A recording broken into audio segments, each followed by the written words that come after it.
그루프먼 교수는 유능한 의학자이지만 정작 자신의 병은 고치지 못하는 환자였습니다. 그런 그에게 낫지 못한다는 생각부터 버리라는 의사의 말은 심장에 꽂혔습니다. 그리고 깨달았습니다. 불치라는 생각의 감옥에 갇혀 살았다는 것을. 건강하던 그는 운동을 하다 척추를 다친 후 환자가 되었습니다.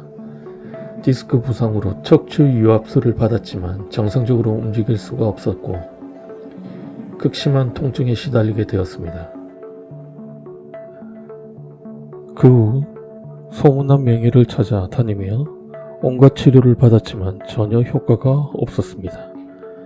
결국 좋아하는 산책과 운동은 완전히 포기하고 진통제에 의지한 채 통증과 싸우면서 투병의 세월을 보냈습니다. 그렇게 19년을 살았습니다. 그런 그를 구원의 길로 이끈 것은 정형외과 의사 제임스 레인벨 박사였습니다. 치유를 완전히 포기했던 그에게 레인벨 박사는 희망부터 가지라고 강조했습니다. 나을 수 있다고 말하는 의사들을 만난 것은 처음이었습니다. 그 희망의 말은 번개처럼 머리를 깨웠습니다. 더욱 놀라웠던 것은 그 순간 바로 극심했던 통증이 줄어들기 시작했습니다. 낫는다는 것은 신랄 같은 희망을 품었을 뿐인데 통증이 약해지는 것이 신기했습니다.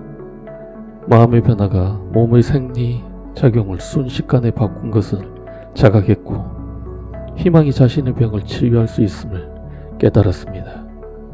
그루프먼 교수는 반드시 낫는다는 희망을 품고 재활운동을 시작했습니다. 힘든 운동을 마친 후에는 딸아이와 즐겁게 춤을 추는 행복한 모습을 상상했습니다. 그럴 때면 건강한 에너지가 채워지는 것을 느꼈습니다. 1년 후 마침내 건강을 되찾았습니다. 수술 후유증으로 인한 오래된 신경 손상이자 의학이 불치라고 규정한 병을 스스로 완치한 것입니다. 그 후 희망의 생리작용을 과학적으로 밝혀 환자들에게 희망을 처방하는 의사로 활동하고 있습니다. 그루프먼 교수는 저서 희망의 힘을 통해 진정한 희망이야말로 스스로 치유작용을 촉진하도록 이끄는 강력한 촉매이자 치유의 핵심이라고 강조합니다. 의학적 불치병을 기적적으로 완치한 사례는 그루프먼 교수만의 특별한 이야기가 아닙니다. 세계적인 병원인 매닝크 클리닉의 에머 그린 박사는 세계 곳곳에서 일어나는 기적의 치유 사례 가운데 400여 건을 연구를 했습니다. 연구 대상은 암을 의학적 치료 없이 완치한 이들이었습니다. 담배에는 수많은 발암물질이 있고 육식 중심의 식생활이 건강에 해롭다는 것은 현대인의 일반적인 상식이다. 그런데 이런 생각이 없다면 어떨까? 그저 맛있게 육식과 담배를 즐긴다면 건강에 어떤 영향을 미칠까? 그 답을 알 수 있는 한 연구 결과를 보자. 심장병이 미국의 사망 원인 1위였는 1960년대 일이다. 펜실베니아주 이탈리아 이민자들이 모여 사는 로제토라는 마을이 있었다.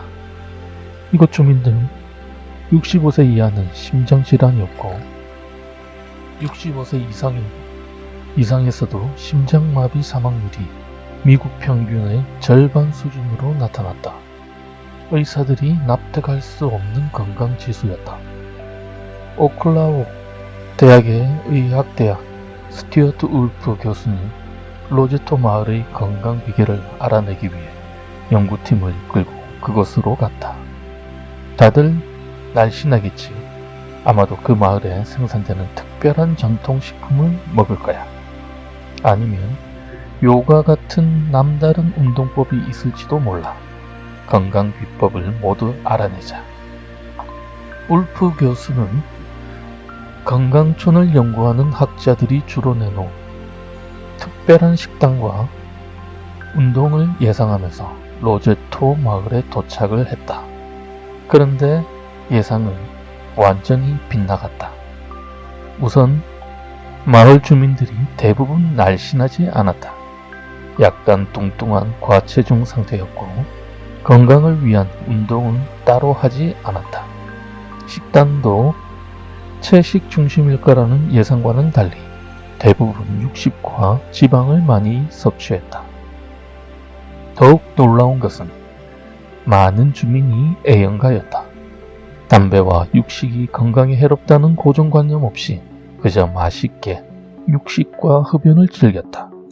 환경이 비슷한 인근 마을도 조사했지만 다른 마을은 심장마비 사망률이 높았다. 연구의 마지막 추측은 유전적 요인이었다. 건강에 나쁜 생활을 하는데도 가장 건강한 집단이기 때문에 로제토 사람들에게 심장병을 막아주는 특별한 유전자가 있다고 예상을 했다. 하지만 미국의 다른 지역에 흩어져 사는 로제토 출신 사람들을 추적해 심장병 발병률을 조사한 결과 그들은 특별하게 건강하지도 않았다. 연구팀은 인내심을 갖고 끝까지 답을 찾았다. 마을 주민들이 일일이 인터뷰하면서 알게 된 사실은 그들 대부분이 화목한 가정을 꾸리고 즐거운 마음으로 산다는 것이다.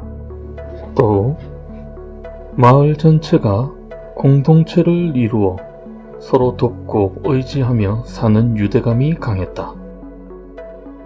거리에서 만나면 반갑게 환담을 나누고 이웃 간에 음식을 나누어 먹는 것이 일상이었다. 연구를 진행하는 동안 가족이나 이웃과 다투는 모습을 한 번도 본 적이 없었다. 자살자도 없고 알코올과 마약 중독자도 없었다. 한마디로 유달리 밝은 마음을 가진 사람들이었다. 오랜 연구 끝에 울프 교수가 내린 결론은 이렇다. 로제트 주민들의 건강 비결은 유전, 환경, 식생활, 운동 등 물리적인 것이 아니라 바로 마음이다. 유대감이 강한 공동체를 이루고 서로 정을 나누며 사는 주민들의 밝은 마음이 그들의 건강을 발암 물질로부터 너끈히 지켜냈던 것이다. 건강에서 가장 중요한 요소가 마음이라는 것을 세상에 알린 연구 결과이다. 이 실험 결과로 공동체적 마인드, 즉 서로 사랑을 나누며 함께 살아가는 마음이 건강에 좋다는 로제토 효과라는 말까지 생겨났다. 하지만 안타깝게도 로제토의 건강 신화는 시간이 가면서 무너졌다. 점점 개인주의와 경쟁의식에 물들고 공동체 마인드가 붕괴되면서 심신의 건강지수도 평균화되었다. 육식과 담배를 즐기는 이들조차 최고의 건강 집단으로 만든 것이 바로 마음이다. 우리의 마음에는 어떤 발암물질도 척척 해독하고 건강을 지키는 막강한 힘이 있다.